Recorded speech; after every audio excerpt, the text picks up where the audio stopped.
Welcome everyone to another Yankee and the Brit. We're going to start off a little different here.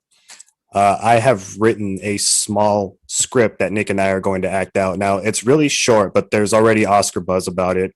Keeping my fingers crossed. I worked really hard on it, which means I worked for a half hour on it last night before I went to bed while I was in a drugged up haze. I drank a little bit. And so this is called The Shortcut. I will be playing two roles, the voice of Francesca, the damsel in distress, and the handsome mystery man. Of course, Nick will be playing the street alley thug. What's up? We've been working real hard on our characters. Just give me 1 second. Haven't even read the script, but the character's nailed. Yeah, I wanted it to be like fresh. Give me 1 second. Need to get into character here.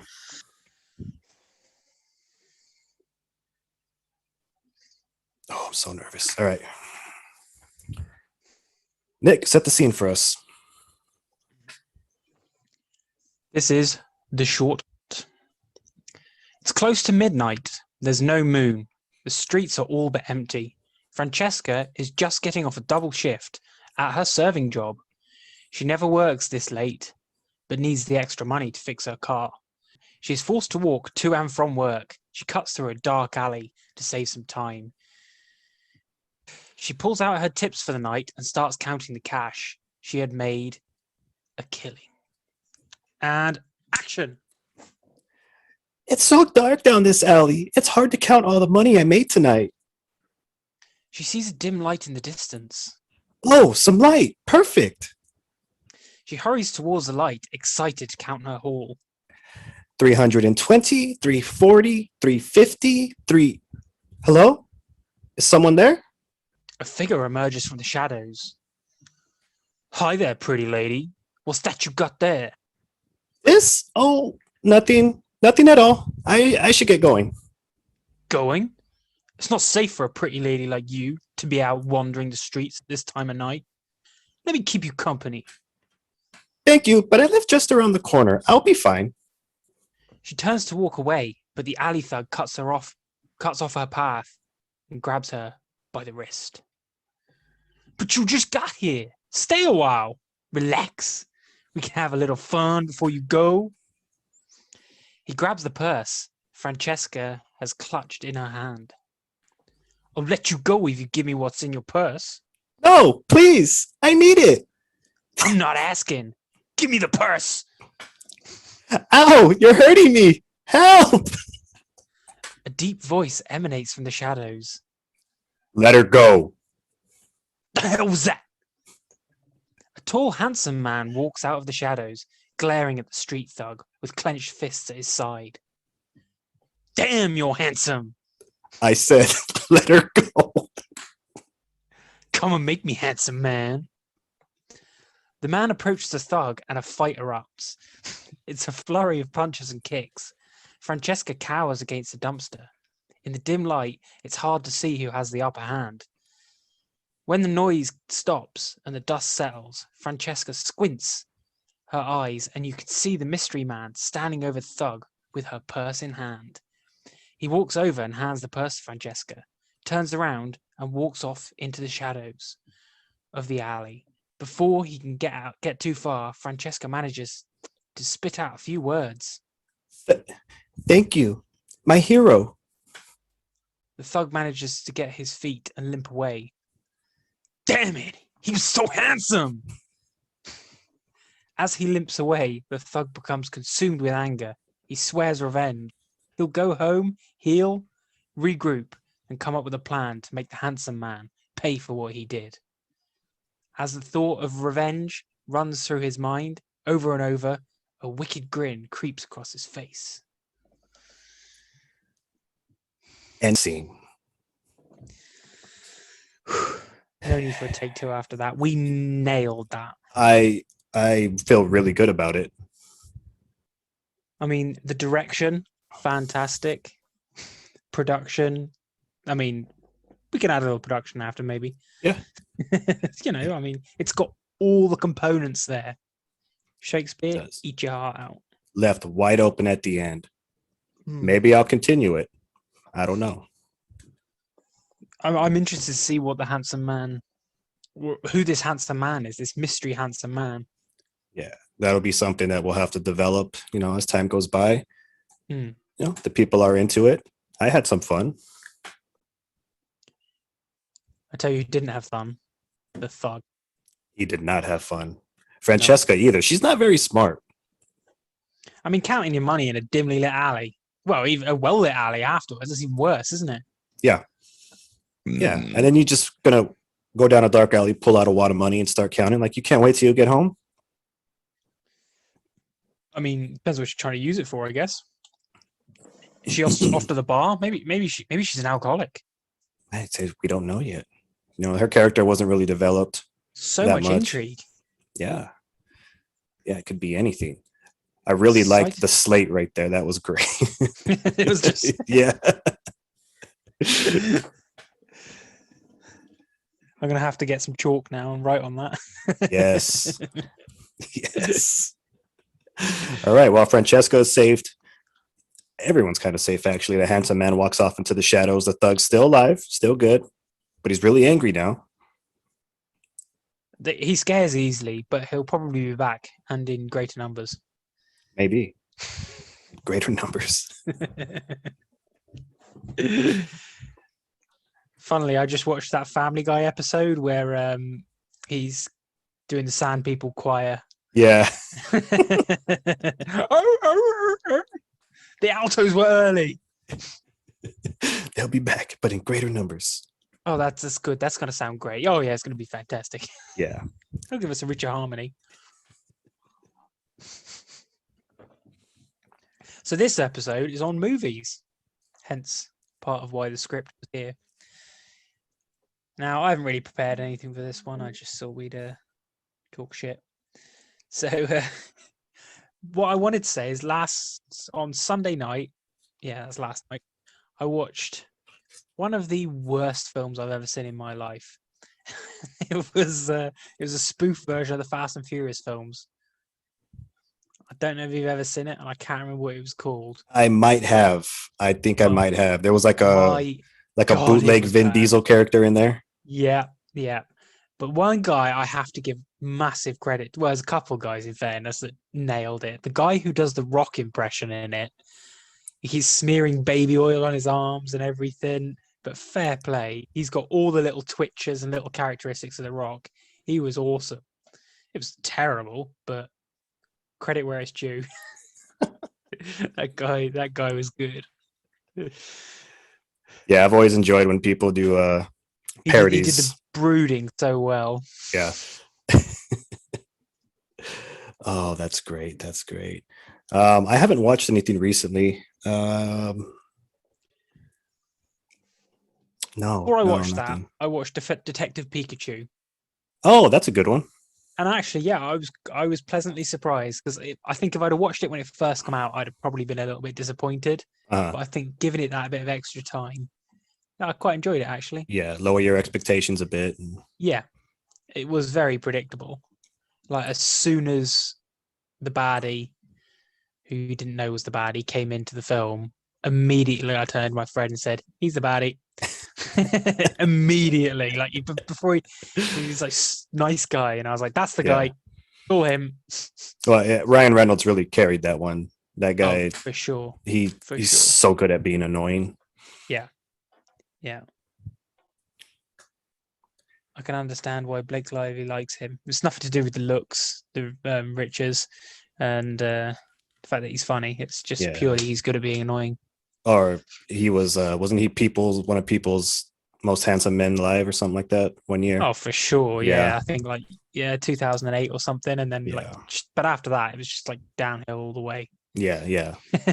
Now he's just so ugly. He's got to be like, he'd be lucky if he got into the top 3, I reckon now. Yeah, exactly. Very lucky. So.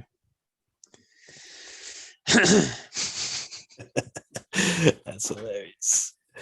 So I have a little list here of movies that we talked about. Movies that you love to hate. Yeah. But I've seen over 15, 20 times each. Yeah. That's the problem, isn't it? they annoy you, and there's parts in them that you just cringe at. But you can't help liking them. The first scary think- movie. Scary movies, yes. I did think about them afterwards. So I was thinking that they are painful to watch. The girl who plays Cindy, you get those actors who are so good at their role that you begin to hate the actor. Yes. Joffrey from Game of Thrones, everybody hated him. He had Everyone hate hated mail, him. and that is the mark of a great actor. Yep. If you nail it that well, and she, fucking hell, I want to punch her in the face. I would never hit a woman, but God, it'd be hard not to. Yeah. But that is the mark of well done in the acting, because yeah. Yeah, and she represented those people in the movie so well too, just how stupid they can be, Absolutely. She runs out of the house, she sees like the car that's on, she sees a way out, or there was like a table with a gun, a knife, and a banana or something. She grabs the banana. Yeah. That's just classic. That's what you see in horror movies. They just Absolutely, pick the worst place to go to, the worst thing to grab in their hand. Yeah. And she does that role of someone who's so sort of out of her depth in high school as well. It's like she sort of tries to be cool and stuff, a bit with a leather jacket. Yo, what's up? And she like punches that girl, doesn't she? Yo, that jacket is tight, son. That one. yeah, just take it. Oh, now run that shit, bitch. See, that's hood for give it here. Yeah, which Shorty should have told her about, really, in fairness. Mm-hmm.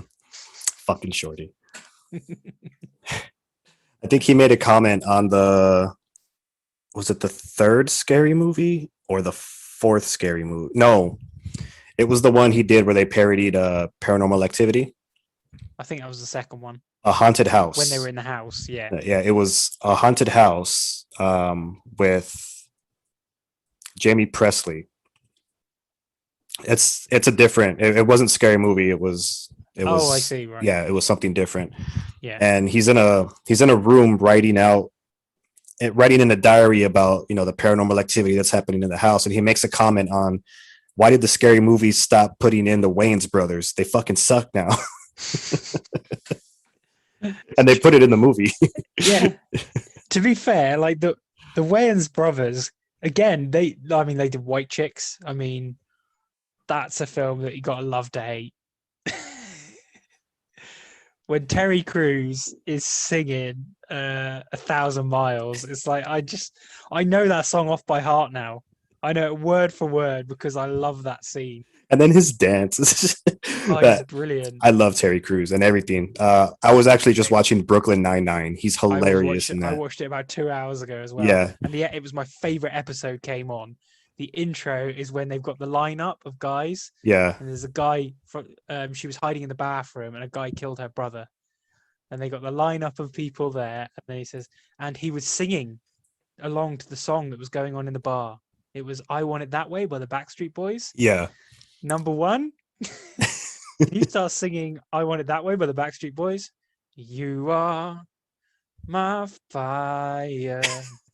But that just, when he's going for it, it's like, tell me why. And they all start singing. He's like, chill. Yeah. Literal chills. Number 5, Kill My Brother. Oh my God, I totally forgot about that.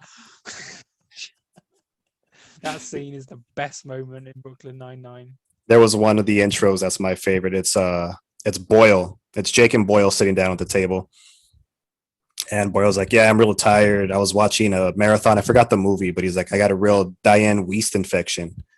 Oh, yeah. And Jake's just staring at him.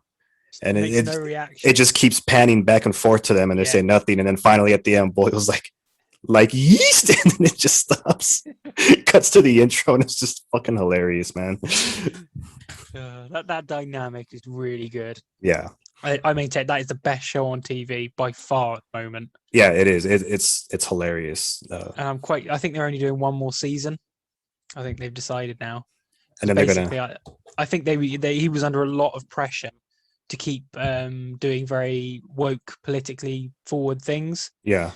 I think they put a lot of pressure on him to do a sort of tackle police brutality, but attempting to do that in that show is very difficult. And in fairness, they've done a very good job of doing things, racial things. There was the one where Terry got arrested for being a black man in a white neighborhood. Yeah. They tackled that very well. They've Rosa coming out to her parents about being bi. I remember They did that one. Yeah. They've done a few good ones on. I thought it got a little bit, I don't know, I thought they might have overplayed the women's sexual harassment one. That was one of the later ones. I thought that was a little bit, it felt a little bit forced because of the political climate that it was in. But yeah, again, they still tackled it, and that's brave, isn't it? Of course. Yeah. Well, a show that did that pretty well for being a comedy show was Scrubs. Yeah. Yeah, they did. Yeah. You went from cracking up to almost crying. Absolutely. In almost the same scene. Like these. Yeah. You know, I have. There's about 4 episodes of Scrubs that I still cry at, and I've seen them 30 or 40 times. Yeah, the one where Cox loses the 3 transplant patients. That one gets me. And then goes Ben crazy. dies. And then with that goddamn song in the background playing, How to Save a Life. Yeah. That's the thing. As soon as I hear that song now, that's it. I'm in tears, and I'm thinking about that moment. Yeah. Oh, so bad. When Ben dies as well, that's another song. Joshua Radin. Winter. Yeah. Yeah. And he's good mates with Yeah, he is. They have him on their podcast. Yeah, if we're gonna shout out another podcast. I've got to get onto it, yeah. we'll do a shout out to theirs, and they'll do a shout out to ours. Great. Sure thing. You hear that, guys? Fake doctors, real friends. We got your back. we got you. You're welcome. And we're fake nothing. But real friends. We're real friends, yeah. Yeah. Fake tits, real friends. Yes, at the moment we're fake podcasters, real friends. But we're trying to suppose, change that. Yeah. Yeah. But if we can be as successful at being fake podcasters as they were as being as fake doctors, I will be very, very happy. Yeah. Well, they actually had a real doctor on set. Maybe we could use a real podcaster on set because Todd's fucking worthless. Well, I mean, less said about him, the better. Anyway, I mean, did you see the way that he edited and animated that scene that we just did? I mean, we nailed the acting, but the screenplay was pathetic, frankly. I try not to watch it because I get disappointed every time. Yeah, after all that effort in the acting and the script that we did, remaining in character the whole time. That's really hard for me to do because I'm not a method actor. I'm not. You, in fairness, you hide it well. I mean, I've stayed in that character for the last couple of weeks now to make sure that when we got to this, oh no, I'm just an asshole. No, fair enough. That's about right. It's like I was made for that part, but there you go. That's why it fits you so. I wrote this script around you. I mean, thug life. I mean, I've got it written on my knuckles. That yeah, you're the most thug. No, I wrote it in pencil. It's come off. Yeah, no, we'll get a real one eventually. I'm scared of needles. I'm terrified. My thug life. I always get made fun of when I go to the doctors. They go to give me a flu shot or something, and I start wincing. Yeah. No, in fairness, I'm absolutely immune to it. I do not give a fuck. No, I hate it. The woman who did my COVID vaccine, she like, I was like, yeah, go for it, just stick it in me. That's what she said. I wanted to just go, just stab me, all right, just stab me. But I thought they're probably not like that. But yeah, she just stuck it in. She just did this sort of patronizing. Oh, well done.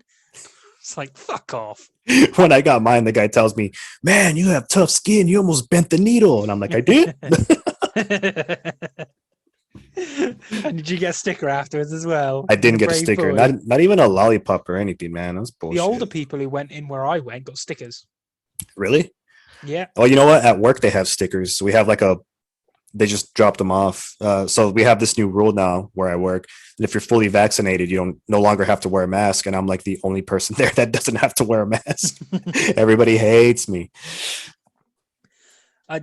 That, in fairness, it might have been the people who got the stickers might have been people who've been done twice. Oh yeah, because it's you just got your first one. That's why the older people probably got it, because we're doing it based on age here. That's how we started here. Yeah, it was frontline workers and the elderly, and then so many people refused to have it there. And then essential workers, which was me. but not your co-workers because they're not as worthwhile. Nah, worthwhile as they don't want to get chipped. That was the whole thing. Yeah, well, kick them instead. Gladly. I just no. Let's not go into that one. I'll go to a rant again. That's another episode. That's every other episode. Pretty much. Let's go and get into films. Yeah. Kung Fu Hustle. Which is horrendous. I fucking love that movie. So I first saw it. It was like 3 a.m. I used to go and stay at my dad's house when I was a younger kid, but I'm allergic to dust and cat hair, and he doesn't keep the house the cleanest. And obviously, no one stayed in that bedroom other than when I went there. So it was super dusty, and he had 2 cats. So quite often I would spend most of the night up with sort of a runny nose, itchy throat, eyes scratchy. I'd usually sort of wake up a couple of hours after going to sleep, like, and that came on. And I remember sitting there watching that at 3 a.m. in the morning, just be like, I completely forgot I was allergic. I was like, is this real or am I having like an allergic hallucination? Yeah, that's kind of how it was. When that movie came out, I was working overnights. And every Tuesday at the Walmart by where I worked, they had specials on like the new release DVDs that would come out. Yeah. So they were like $15 instead of $20. And I went and picked up, and the movie, that week was Kung Fu Hustle. So I buy it and I put it on, and I've been up all night working and I'm exhausted. And I remember watching it and thinking, like, is this fucking? I have the DVD. Real? Yeah, so I have it somewhere around. I think it's in my garage. Mine looks different. Going to see if I got a synopsis on this. Mine looks different. Whoa! Oh, this is a 2 DVD set. So it's got Crouching Tiger, Hidden Dragon, which I've never actually watched, but that's a legit film. Yeah. And then it's got Kung Fu Hustle as a second. Why would they put those together? It's a hell of a random combination. I think Crouching Tiger won like so many awards. and then Kung Fu Hustle. They put a spoof film in there. Yeah, most of the information on the back is about Crouching Tiger, Hidden Dragon. Yeah. It's sort of just an afterthought. They put that in. Let's just give them a laugh afterwards. Because that came out at a similar time as film. I think because you had Hero came out. Was it called Hero? I believe so. Yeah. Yeah, and there was another one, wasn't there? The House of Flying Daggers or something. House of Flying Daggers, yeah. Yeah, and those were both very good films. And I think that came out at a fairly similar time, or at least I started watching at the same similar sort of time. Perhaps they just sort of put them on TV as a bit of that kind of style of film as a run through. But yeah, it was pretty big for a while. In case people haven't seen Kung Fu Hustle, the premise is you've got 2 guys. One wants to be a super badass. He's always wanted to do since he was a kid. And the other one's just his moronic fat friend who follows him around. Mm-hmm. And basically he tries to be a bully, and he keeps getting like beaten up and pushed around and stuff because he's just a wimp. And there's a gang which is moving into town called the Axe Gang. The Axe Gang. And they're trying to take over. And it ends up where they go to this tower block, sort of where a woman is the landlord. Pigsty Alley. Pigsty Alley. And there's a woman and a man a wife and husband. The husband's a real creepy guy, and he likes creeping on all the young, not actually very attractive women there. And the wife is very, very jealous, and she's a hard woman who smokes, real tough woman, no nonsense sort of woman. No. And the Axe Gang turn up, and but she runs and hides. They send a couple of assassins after them. She also runs extremely fast. She's like this guy right here. Yeah. And then as the thing goes on, you basically find out that most of these people have a certain discipline in their kung fu style. So when these 2 assassins turn up, it turns out the 2 of them are actually kung fu masters. So as an attempt to have them assassinated, they get a guy whose style is Toad. Is it Toad style or Frog style? I would say Toad by the way he was doing that shit. and then that's when the film gets exceptionally weird because his style makes you so uncomfortable. That's Yeah. where it becomes super cringy. But then one who gets bullied turns out to be a hero. And it So just took an extreme amount of pain to bring out yeah, this kung fu master that they was inside of him. they broke every single bone in his body, but then his chi heals him and he comes out and defeats him. Yeah, so this guy has him on the floor and he's literally punching his head into the concrete. And this like wuss guy, I can't remember his name, No. but to his last breath, he picks up like a little stick and kind of taps the guy on his head as like his last little act of defiance before the guy finally just breaks him completely. Yeah. But then the final move is basically when he was younger, there was these 5 books and they had different special moves. Yeah. And he had one and it was Fist of something, wasn't it? I don't remember the pamphlet. Fist. But I can't remember. He paid his life savings to a bum for it because the bum told him that he was destined for great things.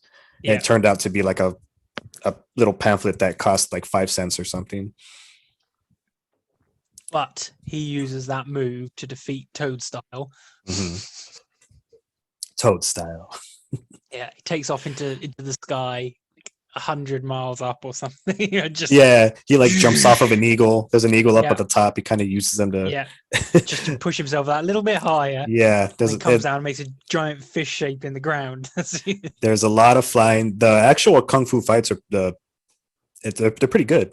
They're pretty cool when they're fighting. Yeah, when they're actually fighting, it's pretty good. The original 2 assassins, they got this lap stringed instrument style it's thing. Like a sitar or something. Yeah. Flicking like these, it's great. They're flicking like these invisible knives. Yeah, whenever they strum it. Yeah. And they're blind. Aren't they blind? I think they're blind. One's blind, I think. Okay. Or they could both be blind. They could be both blind. And the landlady has what's called the lion's roar. She screams really loud. Yeah. And just destroys everything in her path. Her tits become giant as she inhales. She's become massive. And her husband's like the rubber man. Like like you can't punch him. He just keeps moving. Yeah, you can't hurt. And when you do punch him, it just kind of bounces off. That's why the wife's always beating the living shit out of him because I think she slams his head into a table and throws him out a 2nd-story window. Oh yeah, and then she throws a plant pot out the window and it just smashes on the back of his head. Right as the axe gang is coming up and he sees it, so he just kind of puts some dirt against his head so it looks like so he just looks like a plant or something. Oh, because they get beaten up originally by this very, very camp guy who does like dresses. Yeah. She said she calls him like a puff or something. She calls him a fairy. Fairy, and then he runs off going. And he runs off crying after he just beat the living shit out of like 6 guys. It might have been before that. It might have been before he beats them up. No, it was after. He uses the clothes rail. The rings, doesn't he, as his weapons to fight them. Yeah, that's a great film. It was. I can watch that over and over. I have done, I'm sure. Yeah. Oh, what else we got here? Any Happy Madison film? Happy Gilmore, Billy Madison. Yeah. 51st Dates is actually one of my favorites. I think him and Drew Barrymore are hilarious in that. Yeah, Adam Sandler. Mm-hmm. Yeah, I mean, I've watched Happy Gilmore a lot of times. It was always one of those films that you put on in school or something when they say, "Oh, we're not going to do any teaching today," or "It's coming up to Christmas. We're just going to watch a movie." Yeah, that would be the thing we'd watch. It would be that or Holes with Shia LaBeouf. Yeah, before he had his mental breakdown, or before he had his first mental breakdown. That was acting, okay. Shia LaBeouf, in fairness, is a very good actor. He is. I've got to give him that. He might be a real weirdo, but he's a good actor. Yeah. Sometimes you have to be a weirdo to. That's method acting. Yeah. In a nutshell there. Yeah, he's a method actor. And that's Uh, what Jared Leto does as well, didn't he? But I don't think he's yeah, as good an actor. But yeah, he does that. I actually think he's an amazing actor. Leto has never let me down. I was never a fan of 30 Seconds to Mars, the band that Yeah, got him big in the first place until I actually saw them play live because they were part of a concert I was at. I was yeah. waiting to hear I think they'd be Muse. good. Like, oh yeah, the similar sort of band, didn't they? Yeah. Really? Yeah, So Muse was the headliner and 30 Seconds yeah, came on before them and they won me over. They were yeah. amazing on stage. I Just can see that. amazing. I can see that the style of music they have would be very powerful. Yeah. It It's the was. kind of music that if you're going to listen to it at home, you've got to have like noise cancelling headphones on, and you've got to sort of feel it. Otherwise, it's not got the impact that it needs. Similar with Muse, in fairness, Yeah, it's music that sort of goes through you, isn't it? it does. Muse is one of my favorite bands of all time. Their older I, stuff, their newer stuff just got a little too anti-political for me. the I've never been hugely into Muse, but it's one of those bands that I could. They don't have many songs that I don't like. Like, there's very few bands that I'd actually buy a CD or a record of because usually I only sort of like 2 or 3 songs of theirs. Yeah, So that's why I've always just downloaded them legally, of course, individually by of paying for them, course. of Of course, and course. then made my own mixed mixed ones with them. But there's a And handful of bands never which distributed it. no. No. It's only for my own Yeah, personal use. I never got $10 from my cousins to make them a CD or No, things of the sort. No. no, I never have got dollars because Mm, yeah, you see, got yeah, pounds and quid, huh? yeah, quids, Quid. quid. Um, yeah, but that's one of the bands that like I could listen to a Muse album. I could put that on and listen to a whole Muse album, no problem. Because I know that there's not going to be anything in there that's going to put me off. Yeah. There's no one that I'm going to skip.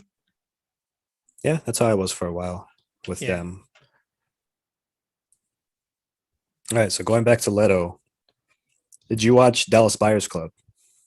No. In fairness, I've not seen many films with him in. All right, so he plays I believe it's a transvestite. I could be wrong. It's him and McConaughey.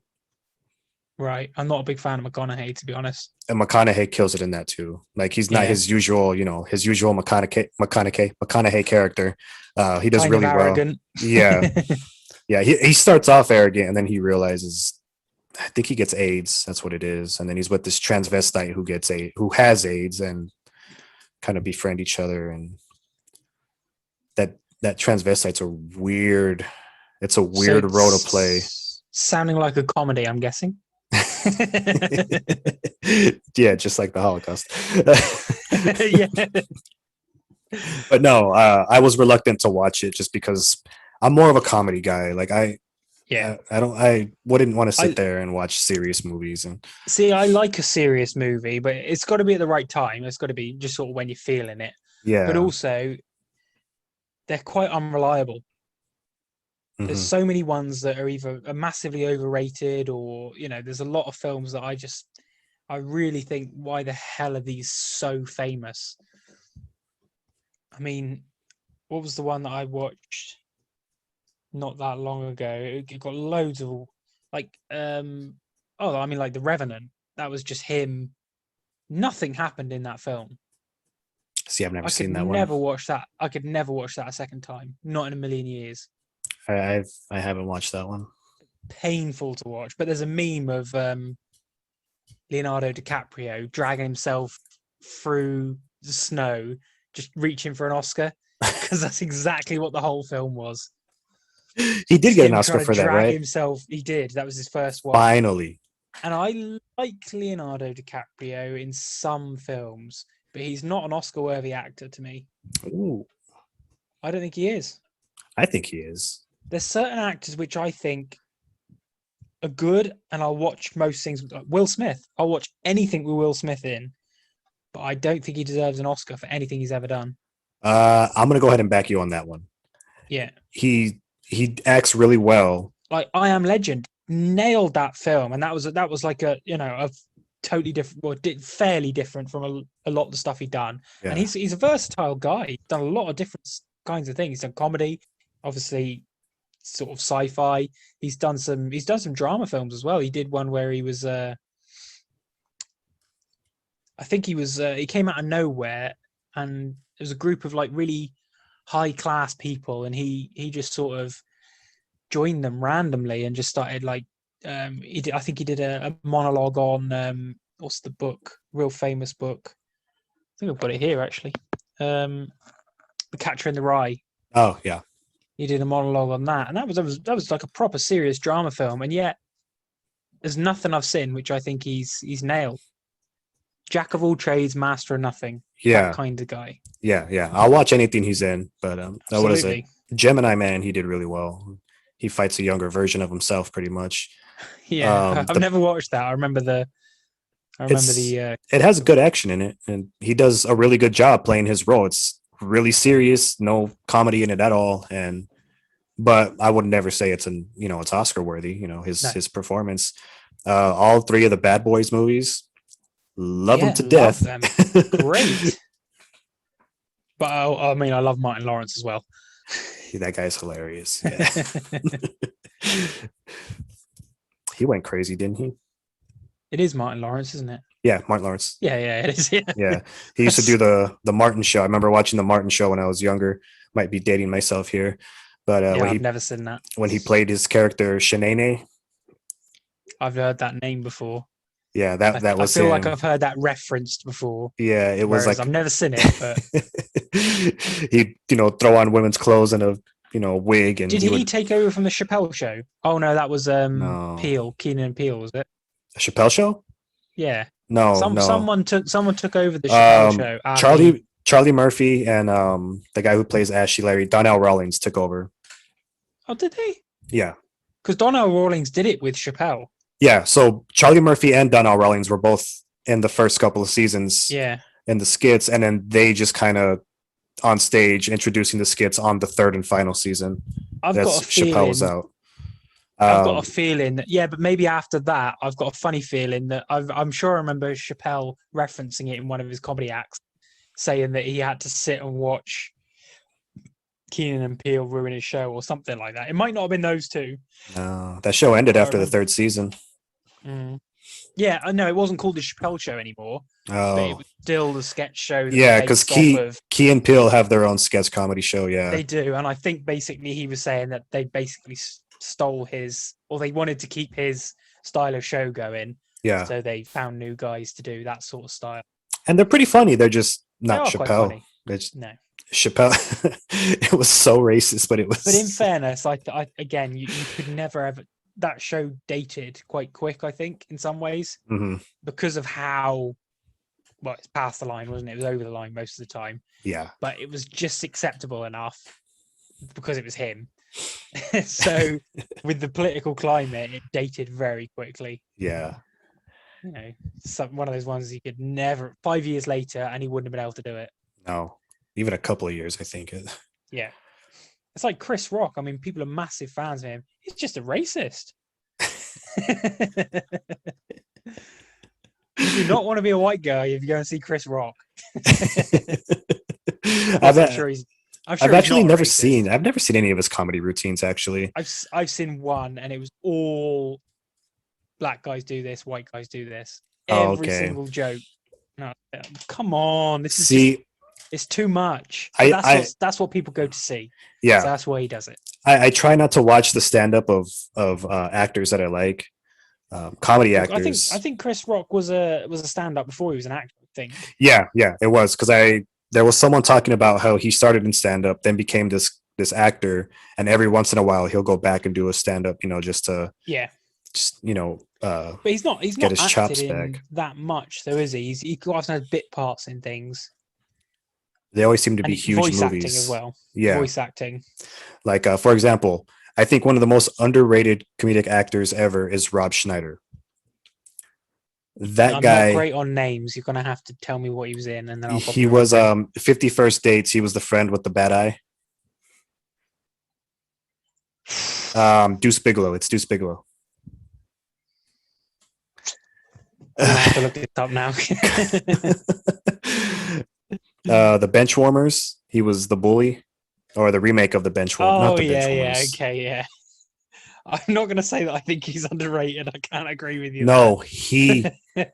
every time I see a movie that he's in, his character fucking kills me. This Yeah, guy's but he's the same character in every film. no, maybe, but that character kills me. That character kills me every time. He had a Yeah, stand-up special and I watched it and I was extreme, like not even a giggle from me yeah. through the whole thing. And it's just like, ugh. So from that, I've learned, I don't watch the comedy specials of comedic actors that I really Yeah. like. Because he did that one where he went to prison, didn't he? And he beats up that giant black guy. Yeah. I've never watched the whole film, but that scene, I was like, wow, that's something else. Yeah. And then Chappelle, I started watching his stand-up, Killing Them Softly, when that came out. I think it Yeah, was the 90s actually. That was probably the funniest stand-up comedy routine that I've ever seen. I yeah. didn't care for him much as an actor. Like Half I've Baked, not, everyone loves it, and yeah, he's not the sketch I've not comedy. seen that. I love it. He's awesome in sketch comedy, but as an Yeah, actor, I really don't care for the guy. no, I've not seen that, to be honest, that film. But Half I've Baked? watched, I've watched his no, No. no. Yeah. I've watched his recent Netflix specials, but I think Netflix have got his old one on there. I think they put it on fairly recently. I've Did never they? watched. Killing Them Softly is one of the most funniest stand-up specials I've ever I seen. think they put it Ever, on there ever. fairly recently. You can And find it too online quite easily. You could probably yeah, find it on YouTube or something. It's like it's almost I think it's like an hour and a half long too. Like he does like an hour and a half set yeah. and he does The, address racism in it, but of course he makes it hilarious and yeah. Well, I mean, he does in all of his things are about racism, yeah. basically. To be fair, but he's not too. I say he's not too Chris Rock in his way that he white guys do this, black guys do this. Mm-hmm. It's not like that, which I prefer. So I'm not a big fan of people who are sort of one track comedy, and that is something. And this is going to be really sexist now. I do find with a lot of women stand up is quite a lot of their material is centered around trying to be crude. Mm-hmm.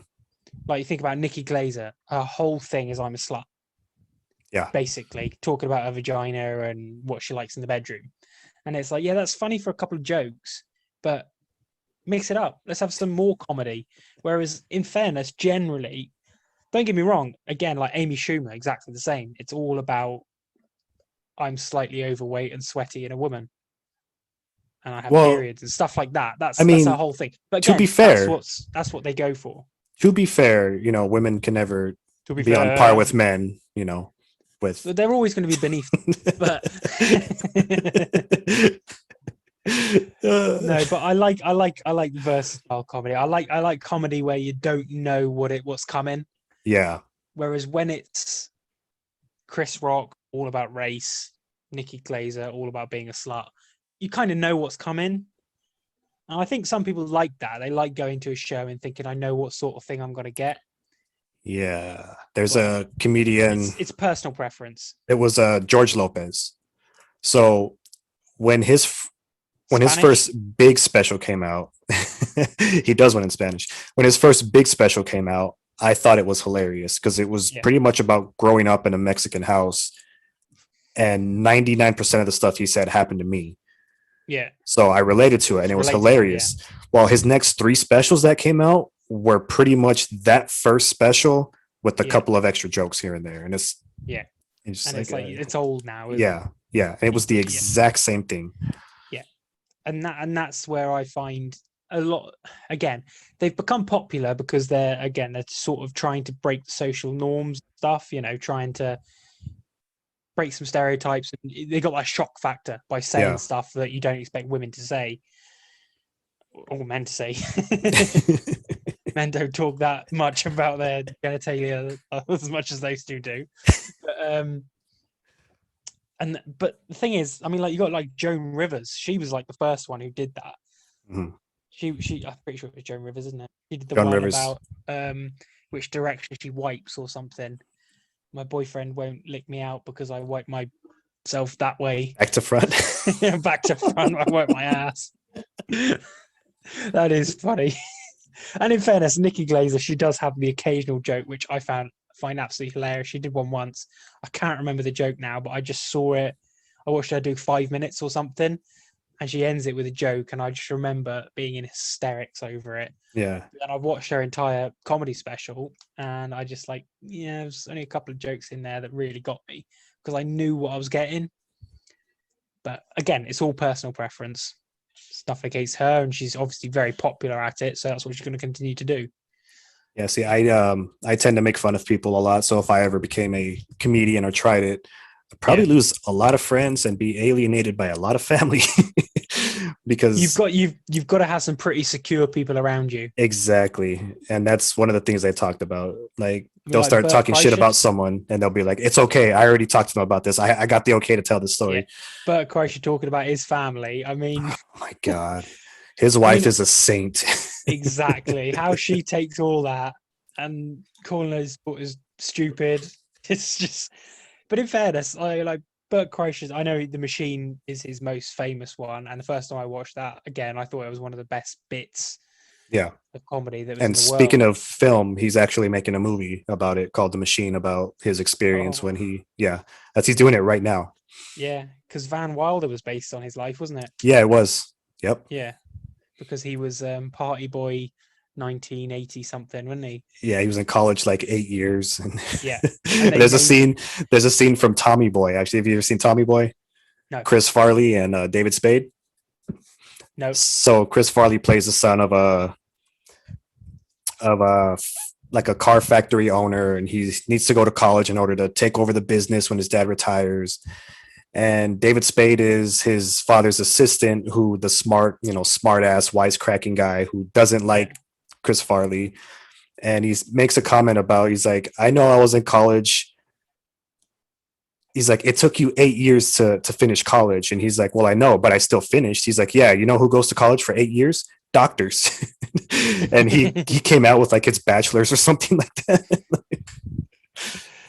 In fairness, I like David Spade. Yeah, he's fun. He's fucking sarcastic. It's I think again he's quite an underrated actor. He's someone you never ever think of, but everything he's in, he's always quite good. He's kind of the same character though, and he is the same character. And then he did that show Rules of Engagement. He was in that. Did you watch that? I didn't see that. No, that was quite funny. I quite enjoyed that. It's got the oh wait, I think I did. Yes. You know the guy from Ted? Yes. The big guy who turns out he's gay, but doesn't know he's gay. I think spoilers. Do you think you're in like a gay beat up club or something? Like a gay beat up club, like a beat up gay club? I might be, yeah, I might be. And then when he's dating that guy in the second one, the black guy, and they've got this really weird sort of dynamic where it's like, I'm gonna fuck you in the ass, like, yeah, man, and they're like fist bumping over it, and it's like it's just quite odd. Yeah, I don't remember that one. You ever seen Ted 2? Oh yes. That wasn't Spade. That was No, that's the other guy from Rules of Engagement. Yeah, the guy who plays. His voice is Joe. He voices Joe, and then he voices the big dumb guy from Emperor's New Groove with David Spade. Oh, does he? I think I've only seen that once, and it was when I was very, very young. But yeah, I do remember that. It was with the llama, wasn't it? With the llama, yeah. David Spade's the llama, and then he's the guy helping him out. Yeah, and I've not watched that many times. And that his boyfriend was Ryan Reynolds. Yes, Ted it 2. was. Yeah, the Star one. Yeah. This is sort of like really sort of seductive. Yeah, when he walks away, he looks at like, Marky Mark like one would. Yeah. You know. Just, Yeah.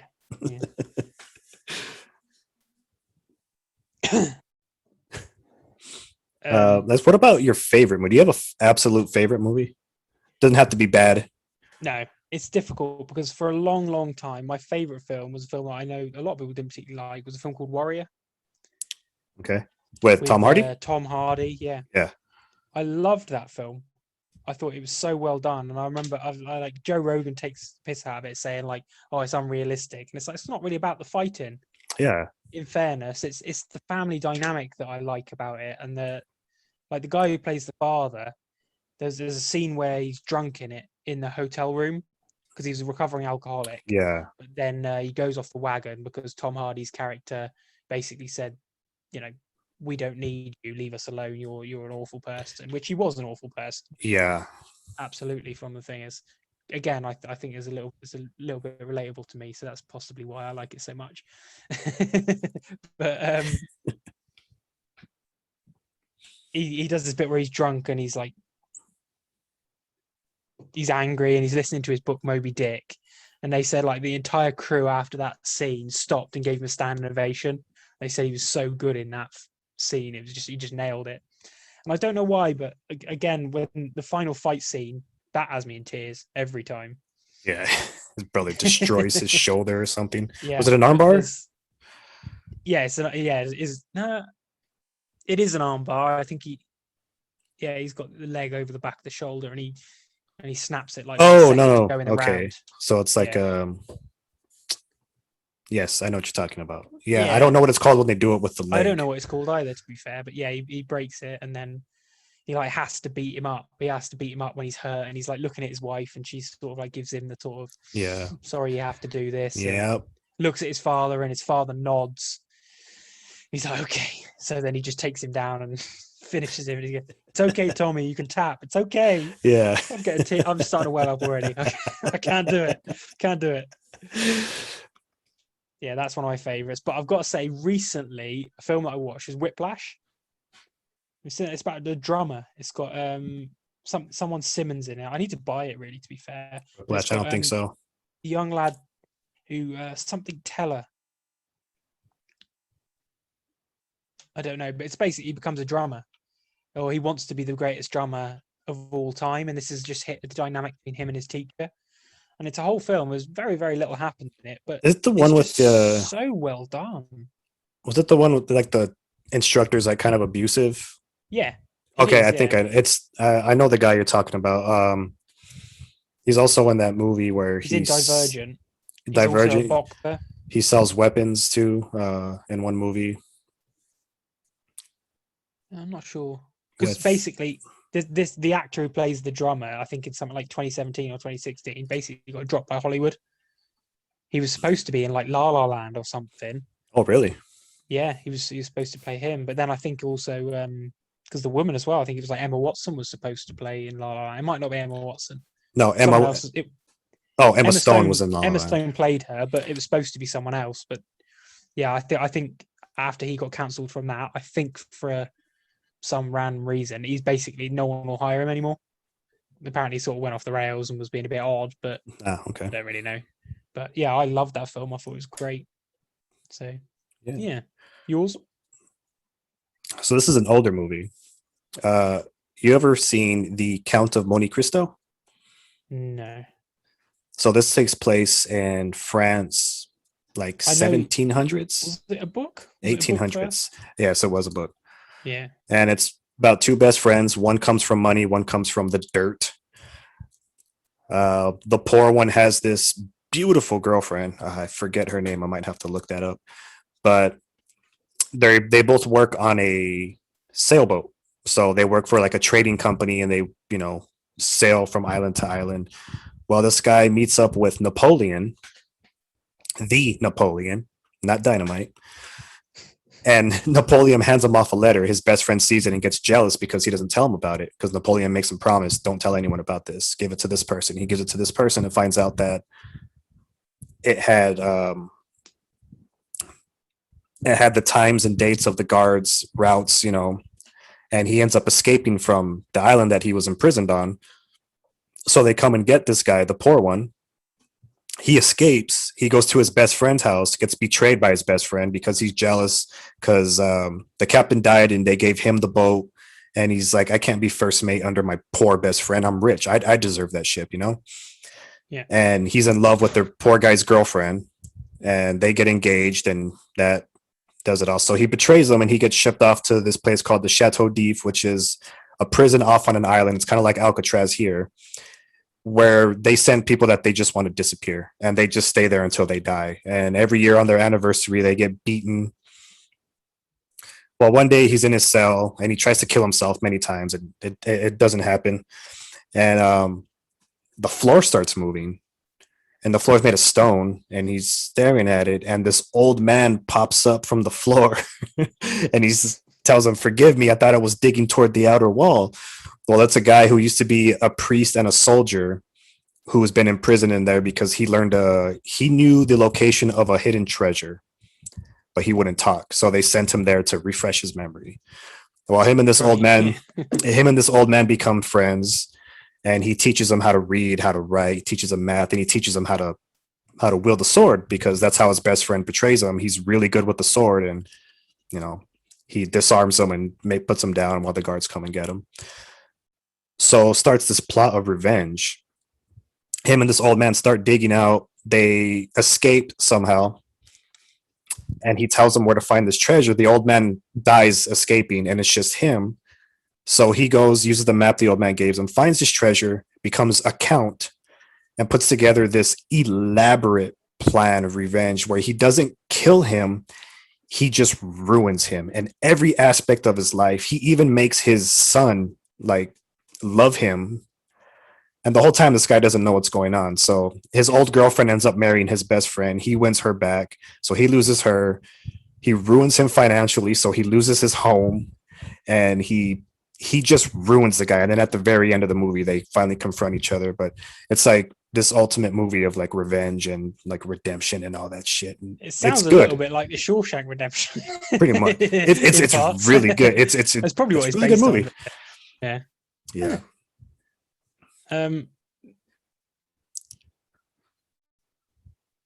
Yes. Yeah.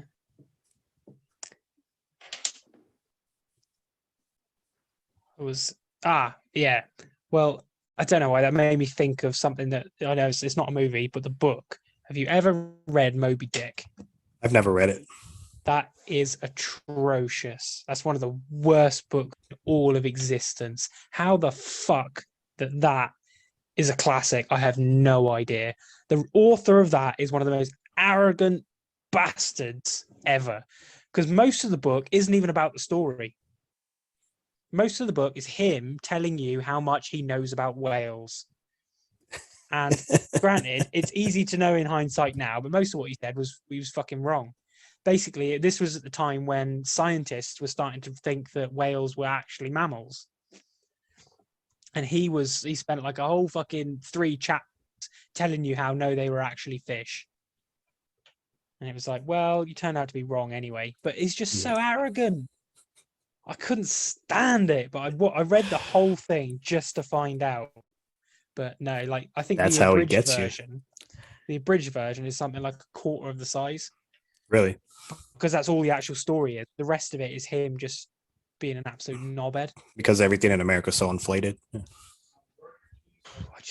I hated every second of that book. Yeah, don't know why I even read it in the end. It's just, I had to read it because it was such a classic, but no, hated it. Yeah. Have you got to go soon? Ooh. You got to go soon? Hello? Hello. Huh. Yeah. Yeah, that was fun. That was definitely fun. Yeah. I'm waiting for my Oscar. How long does that usually take? Is it next day delivery? I would hope so. I subscribed to Prime.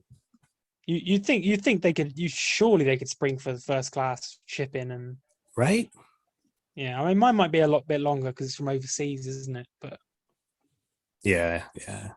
I'll give mine 3 to 5 working days before I Start complaining. I have to do a version of The Revenant. Where's my Oscar? Across the sea. That'll be my Oscar. Oh, you can't see the empty bottle of whiskey right there. Here's mine. There it is. What do I got right here? I'd like to thank the Academy. I'd like to thank myself for being absolutely awesome. I definitely deserve this. I don't have anything I can use as an Oscar right here. And there's a bunch just of give it a day and the right Oscar will be there, right? Yeah. I One more got a day. lint roller. Not just too much drink. I worked so hard for this. the long nights, the divorces, the beating of my children.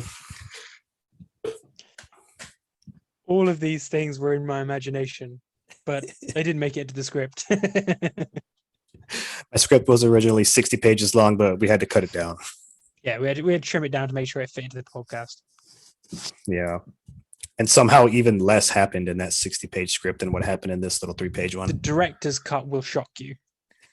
The director's cut will floor you.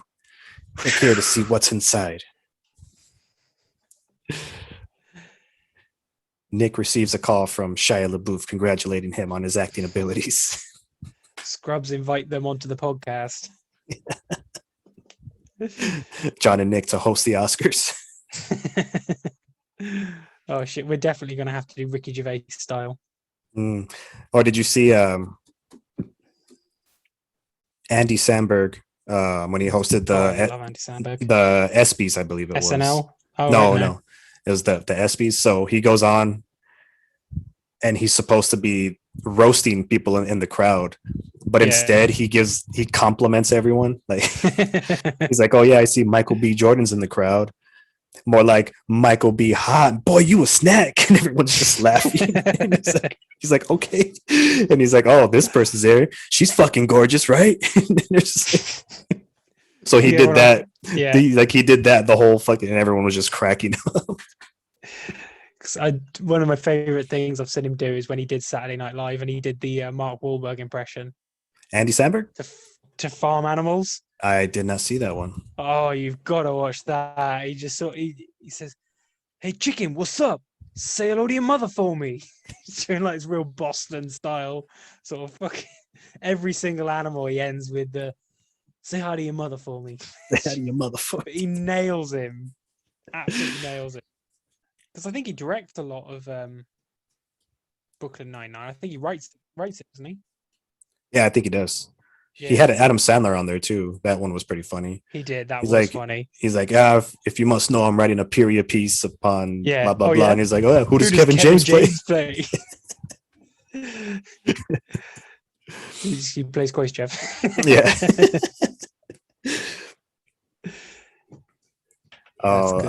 Did you ever watch That's My Boy? It's Andy Samberg and Adam Sandler is his like fuck up dad. Oh no, I haven't watched it. I've seen it advertised. Yeah, and I keep sort of thinking, do I want to watch that? Because I love Andy Samberg, but I've really sort of. It's an Adam Sandler movie. It's over the top. It's ridiculous at some point. Like Adam Sandler says this thing. So Andy Samberg and his fiance, they get in a fight, and he's like, "What's wrong, kid?" Like he's always drunk, And he's like, "What's her name's mad at me?" Blah blah blah. He's like, "Why don't you just eat her pussy?" And he's like, "What?" And he goes, "If a girl's mad at you, you just eat her pussy, and she's not mad at you anymore." I mean, he's got a point. Yeah. But the way he says it, because he has his accent, Adam Sandler, he does whatever accent he usually does for his character. Yeah.